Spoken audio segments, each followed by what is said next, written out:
अस्सलामु अलैकुम वरहमतुल्लाहि वबरकातुहू। मेरे अजीज़ तलबा, मैं आपका दोस्त इमरान अपने चैनल करीम क्लासेस में आप तमाम ही का खैर मकदम करता हूँ और दिल की गहराइयों से इस्तकबाल करता हूँ। उम्मीद करता हूँ कि आप तमाम ही अपनी जगह खैर आफियत से होंगे और खुश खुर्रम ज़िंदगी गुजार रहे होंगे। मेरे अजीज़ तलबा, आज के इस वीडियो में क्लास 12 के बोर्ड एग्ज़ाम में जो क्वेश्चन नंबर 19 पूछा जाता है उससे मुतालिक आज के इस वीडियो में हम बात करने वाले हैं। और मैं आपको बताना चाहूँगा कि क्लास 12 बोर्ड एग्ज़ाम में जो क्वेश्चन नंबर 19 पूछा जाता है वो 4 नंबर का होता है। और इस सवाल में आपसे किसी भी शायर की सवाने हयात और उसकी खसूसियात कलाम पर रोशनी डालने के लिए आपको कहा जाएगा।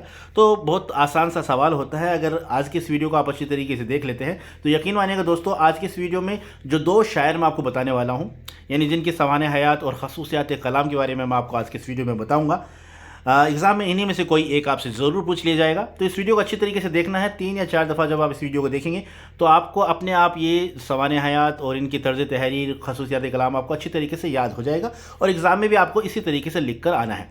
हालांकि जो भी वीडियोस मैं आपके लिए लेकर आता हूँ वो सभी PDF की शक्ल में लेकर आता हूँ, तो मैं आपको रिकमेंड करना चाहूँगा कि आप इन वीडियोस को देखना भी है आपको और आपको अपनी नोटबुक में नोट भी कर लेना है। ऐसा करने से आपको फ़ायदा ये होगा कि स्पेलिंग मिस्टेक आपकी बिल्कुल भी नहीं होगी, आप दुरुस्त लिख पाएंगे। ठीक है, तो आपकी प्रैक्टिस भी होगी लिखने की। तो ये काम भी आपको कर लेना है। अगर आप अपनी कॉपी में से लिखते हैं, देखकर एकदम दुरुस्त लिखने की कोशिश करते हैं, तो आपकी हैंडराइटिंग भी सुधरेगी और आपको बेहतर तरीके से याद होगा। ठीक है, तो बगैर वक्त जाया कि शुरू करते हैं, आगाज़ करते हैं आज के इस वीडियो का। और दोनों शायरों की सवाने हयात और खसूसियात कलाम के मुतालिक जो बातें हैं वो आज के इस वीडियो में जानने की कोशिश करेंगे। अच्छी तरीके से आप इस वीडियो को देखिएगा, पूरा देखिएगा। काफ़ी आपके लिए हेल्पफुल होने वाला है ये वीडियो एग्ज़ाम के एतबार से। और यकीन मानिएगा दोस्तों, एग्ज़ाम में इन्हीं में से कोई ना कोई एक आपसे पूछ लिया जाएगा। तो चलिए शुरू करते हैं। जैसा कि स्क्रीन पर आप देख पा रहे हैं, हमारे जो पहले शायर हैं और ये आपके निसाब में भी शामिल हैं, अली हैदर नज़म तबातबाई। तो इनके हालात ज़िंदगी और इनके अदबी खिदमत के मुतालिक खिदमत के बारे में हम जानने की कोशिश करेंगे। तो अली हैदर नज़म तबातबाई के हालात ज़िंदगी क्या है, उनके बारे में थोड़ा सा देख लेते हैं। इसी तरीके से आपको एग्ज़ाम में लिख कर भी आना है। अगर आपसे एग्ज़ाम में पूछा जाए कि शायर की सवाने हयात यानी अली हैदर नज़म तबातबाई की सवाने हयात और खसूसियात कलाम पर रोशनी डालिए, तो आपको इसी तरीके से लिखना जिस तरीके से आज के इस वीडियो में मैं आपको बताने वाला हूँ। तो किस तरीके से लिखना देख लेते हैं। अली हैदर नाम और नज़म तबातबाई तखल्लुस था, यानी जो आपके ये शायर हैं अली हैदर नज़म तबातबाई, तो इनका नाम था अली हैदर और ये तखल्लुस क्या लगाते थे, नज़म तबातबाई, यानी नज़म जो था वो इनका तखल्लुस था। ठीक है, आपकी पैदाइश 1853 में लखनऊ में हुई, यानी इनकी पैदाइश हुई थी 1853 लखनऊ में। आपने इब्तदाई तालीम लखनऊ में ही हासिल की। नज़म तबातबाई नवाब वाजिद अली शाह की बीवी बूटा बेगम के फूफीजाद भाई थे। ठीक है, तो ये मालूमात आपको होना चाहिए। इस रिश्ते की वजह से वो 1868 में अपने वालिद के साथ मिटिया ब्रिज कलकत्ता चले गए। ठीक है, नज़म तबातबाई ने 1887 में यानी 1887 तक कलकत्ता में ही मुख्तलिफ मुलाजमतें की, यानी काफ़ी उन्होंने अलग अलग जो है वो नौकरियां की। लेकिन 1887 में रोज़गार की तलाश में हैदराबाद चले गए। फिर बाद में रोज़गार की तलाश में वो कहाँ चले गए, हैदराबाद चले गए। फिर वहीं मुस्तकिल सकूनत अख्तियार की। फिर बाद में परमानेंट वहीं पर वो बस गए, वहीं पर रहने लगे। आप हैदराबाद में कुतुब खाना आसफिया के मोहतमम रहे, यानी मैनेजमेंट संभालने वाले होते हैं वो थे, मेंबर थे। पूरा जो वहाँ का काम था वो संभालते थे। निज़ाम कॉलेज हैदराबाद में पहले अरबी व फ़ारसी के लेक्चरर रहे। ठीक है, और फिर उर्दू के उस्ताद की हैसियत से खिदमत अंजाम दी। फिर वहाँ पर उर्दू के उस्ताद की हैसियत से भी उन्होंने काम किया। 1918 में वो दारुल तर्जुमा हैदराबाद से वाबस्ता हो गए। बाद में 1918 में जो है दारुल तर्जुमा हैदराबाद से वो वाबस्ता हुए, जुड़े और आखिर तक मुख्तलिफ इल्मी और अदबी खिदमत अंजाम देते रहे। ठीक है, दारुल तर्जुमा में मुलाजमत के दौरान कई किताबों के तर्जुमे करने का मौका मिला। आपका इंतकाल 1933 में हैदराबाद में हुआ। ठीक है, तो ये इनकी जो हालात ज़िंदगी थी उससे मुतालिक अहम बातें हैं, ये आपको पता होना चाहिए। ठीक है, उनकी पैदाइश कब हुई, उनका इंतकाल क्या हुआ, क्या काम उन्होंने अपनी ज़िंदगी में किया, अपनी तालीम कहाँ हासिल की, तो ये चीज़ें आपको पता होनी चाहिए। किसी भी शायर के बारे में अगर आपसे पूछा जाए तो ये जो छोटी छोटी बातें ये आपको पता होनी चाहिए, ताकि जब उसकी सवाने हयात, उसकी खसूसियात कलाम आप लिखें, उसकी हालात ज़िंदगी आप लिखें, तो आप इन बातों को अपने आंसर में ऐड कर सकें। ठीक है, अब देख लेते हैं नज़म तबातबाई की अदबी खिदमत क्या है। तो वो ये है, नज़म तबातबाई का मुताला गहरा था, यानी काफ़ी गहरा अध्ययन, काफ़ी डीप स्टडी वो करते थे। आपको उर्दू के अलावा अरबी, फ़ारसी और अंग्रेज़ी ज़बानों में भी अबूर हासिल था। काफ़ी हुनर हासिल था उनको। नज़म तबातबाई अपने 2 मशहूर कारनामों की वजह से अदब में हमेशा जिंदा व जाविद रहेंगे। तो ये बात आपको याद रखनी है, नज़म तबातबाई जो थे वो उनके 2 मशहूर कारनामे थे जिसकी वजह से वो साहित्य की दुनिया में, अदब में हमेशा और हमेशा जिंदा रहेंगे। कौन कौन से थे वो? एक तो ये कि आप पहले शख्स हैं जिन्होंने 1901 में दीवान की मुकम्मल शरह हैदराबाद में शाये की थी। ठीक है, दीवान की मुकम्मल शरह जो है हैदराबाद से उन्होंने शाये की थी। इस शरह की खूबी ये थी कि मेयार और इल्मी सतह के लिहाज से मुमताज़ है, यानी काफ़ी अव्वल थी। इनकी जो शरह उन्होंने लिखी थी वो काफ़ी बेहतर थी। मेयार और इल्मी सतह यानी एक तरीके से इल्मी सतह बोल सकते हो आप, किसी चीज़ को इंटेलेक्चुअलिटी के सेंस में आप इस चीज़ को ले सकते हैं, बुद्धिमता की सेंस में आप इस बात को ले सकते हैं। तो उस लिहाज से, इंटेलेक्चुअलिटी के लिहाज से ये काफ़ी जो है मुमताज़ थी, काफ़ी बेहतर थी। ठीक है, उम्दा थी।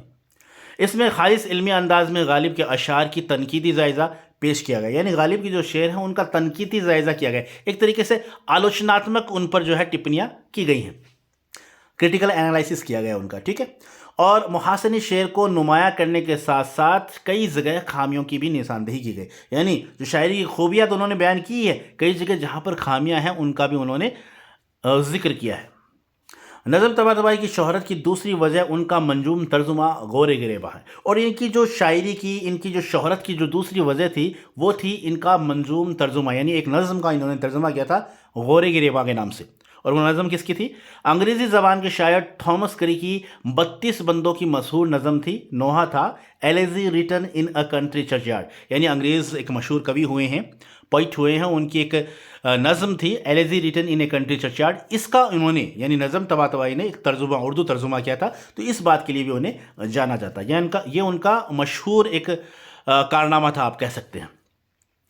तो इस का तर्जुमा नज़म तबातबाई ने जिस फ़नी एतबार और हुनरमंदी के साथ किया है वो वाकई हैरत अंगेज़ है। यानी जो ये elegy written in a country churchyard, जो ये नोहा है थॉमस ग्रे का, जो इसका तर्जुमा जो है नज़म तबातबाई ने किया, तो बहुत ही हुनरमंदी के साथ उन्होंने इस तर्जुमे को किया है।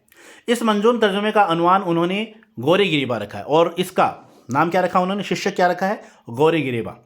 ठीक, यानी थॉमस ग्रे की जो पोइम थी elegy written in a country churchyard, उसको तर्जुमा करके नज़म तबातबाई ने क्या नाम दिया? गौरे गिरेबा। गौरे गिरेबा का मतलब होता है उजड़े लोगों की कब्र। ठीक है, तो इस उन्वान से उन्होंने अपनी ये तर्जुमा किया है। इस नज़म की सबसे बड़ी खूबी यह है कि तर्जुमे में भी असल नज़म का सोजो गदाज, यानी गंभीर था, दर्द जो है और दर्द अंगेज़ी की कैफियत बरकरार है। यानी जो नज़म में, यानी जो थॉमस ग्रे ने जो नज़म, ये पोइम लिखी थी, नज़म लिखी थी, उसमें जो दर्द है वही सेम, वही बात जो है, वही एहसास, वही जज्बात जो है वो नज़म तबातबाई ने भी इस तर्जुमे में शामिल की हैं। यानी नज़म तबातबाई की जब आप नज़म पढ़ेंगे तो उस चीज़ को आप महसूस कर पाएंगे।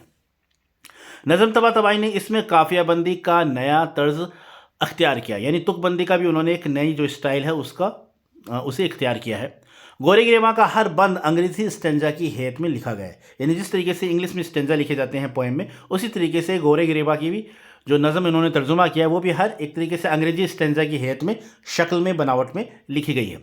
गर्ज यह कि इस नज़म को पढ़कर सोजोगदाज और यासियाती दुनिया की बेसबाती और इबरतनाक एहसास जहन में उभरता है। यानी जब आप इस नज़म को पढ़ेंगे तो आपको वो दर्द, वो पीड़ा आपको महसूस होगी। और यासियाती दुनिया मतलब एकदम निराशा से भरी दुनिया, दुखों से भरी दुनिया की ये बेसबाती यानी अस्थिरता जो है, और जो इबरतनाक एहसास है, यानी जो सीख देने वाला जो एहसास है वो आपके जहन में उभरेगा। जब आप इस नज़म को पढ़ेंगे तो आप हकीकत से रूबरू होंगे, है ना, कुछ एक इबरतनाक एहसास आपके जहन में जो है उभरेगा। तो ये ख़ास बात थी इस नज़म की। ठीक है, तो इस तरीके से आप नज़म अली हैदर नज़म तबातबाई की हालात ज़िंदगी, उनकी खसूसियात कलाम जो है आप लिख सकते हैं। अगर एग्ज़ाम में आपसे पूछा जाए तो इसी तरीके से आपको लिखना है। अगर आप इस तरीके से लिख कर आते हैं तो पूरे में से पूरे नंबर आपको मिलने वाले हैं। ठीक है, तो काफ़ी एग्ज़ाम के एतबार से काफ़ी इंपॉर्टेंट है। अब हम देख लेते हैं हमारे जो दूसरे शायर हैं वो हैं नून मीम राशिद। ठीक है, ये आपके निशान में शामिल हैं ये भी, और इनका पूरा नाम है नज़र मोहम्मद राशिद। ठीक है, तो इनके हालात ज़िंदगी और अदबी खिदमत के बारे में जान लेते हैं। तो नून मीम राशिद के हालात ज़िंदगी क्या है इसके बारे में देखते हैं। आप नाम जानते हैं इनका पूरा, इनका नाम है नज़र मोहम्मद राशिद, पूरा नाम। ठीक है, तो नज़र मोहम्मद नाम और राशिद तखल्लुस इख्तियार करते थे। इनका जो राशिद जो है वो इनका तखल्लुस था। ठीक है, पेन नेम बोल सकते हैं आप। آپ کی پیدائش 1910 میں ضلع گجرانوالہ کے ایک قصبے اکال گڑھ میں ہوئی تھی، ٹھیک ہے. آپ نے ابتدائی تعلیم یہیں حاصل کی، اور معاف کیجیے گا یہاں پر اللہ لکھا ہوا، یہ ہے اعلیٰ تعلیم، ٹھیک ہے. اعلیٰ تعلیم حاصل کرنے کے لیے پہلے لائل پور پھر لاہور گئے، ٹھیک ہے. اپنی جو ہائر ایجوکیشن حاصل کرنے کے لیے پہلے یہ لائل پور گئے، پھر بعد میں لاہور چلے گئے. اپنی ملازمت کا آغاز آپ نے آل انڈیا ریڈیو سے کیا، یعنی اپنی نوکری کی، یعنی جب انہوں نے نوکری کی شروعات کی تو آل انڈیا ریڈیو سے سب سے پہلے جڑے. اس کے بعد ملازمت کے سلسلے میں ایران اور پھر UNO میں رہے، یعنی یونائٹڈ نیشن آف UNO میں یہ چلے گئے، ٹھیک ہے. ایران اور پھر UNO میں رہے. آپ نے فوج میں بھی نوکری کی، جیسا کہ بتایا گیا ان کے بارے میں. اور راشد جو ہے 1975 میں برطانیہ میں انتقال فرمایا، یعنی برطانیہ میں برٹین میں ان کا انتقال ہو گیا، ٹھیک ہے. تو اس طریقے سے ان کے بارے میں یہ جو اہم معلومات تھی ان کی حالات زندگی کے بارے میں، تو یہ میں نے آپ کو بتا دیا، کہاں پیدا ہوئے، کہاں ان کا انتقال ہوا، اور کہاں انہوں نے اپنی اعلیٰ تعلیم حاصل کی، اور کن کی چیزوں سے یہ جڑے اپنی زندگی میں. تو یہ بات آپ کو پتہ ہونا چاہیے. اب آگے دیکھتے ہیں نون میم راشد کی ادبی خدمات، یعنی ادب میں ان کا جو ہے کیا یوگدان تھا، تو وہ دیکھ لیتے ہیں. راشد کا شمار اردو کے ممتاز جدید نظم گو شعراء میں ہوتا ہے، ٹھیک ہے. جدید اردو نظم پر ان کا یہ احسان ہے کہ انہوں نے اسے نیا رنگ و آہنگ عطا کیا ہے، ایک نئی سٹائل انہوں نے دی ہے ادب کو. ان سے پہلے اردو نظم میں ایک طرح کا اکھرا پن تھا، یعنی پہلے وہ بات نہیں تھی جس اب جو ہے نظر محمد راشد نے اپنی ایک نئی شیلی جو ہے، ایک نئی سٹائل ہے، وہ ادب کو دی ہے. اس سے پہلے یہ باتیں ادب میں نہیں تھی، نظم میں یہ دیکھنے کو نہیں ملتی تھی. نون میم راشد کا پہلا شعری مجموعہ ماورا ہے، اور چھوٹا کویشچن بھی، یعنی مختصر ترین سوالات کے حیثیت سے بھی کافی امپورٹنٹ کویشچن ہے یہ. نون میم راشد کا پہلا شعری مجموعہ کیا ہے؟ ماورا ہے، ٹھیک ہے. یہ آپ کو یاد ہونا چاہیے، جو اردو شاعری میں ایک نئے طرز احساس اور اظہار کا ترجمان ہے، ٹھیک ہے. ان کے مشہور شعری مجموعوں میں اور بھی کافی شعری مجموعے ہیں، جیسے ایران میں اجنبی، لا انسان اور گمان کا ممکن وغیرہ خاص طور پر قابل ذکر ہیں.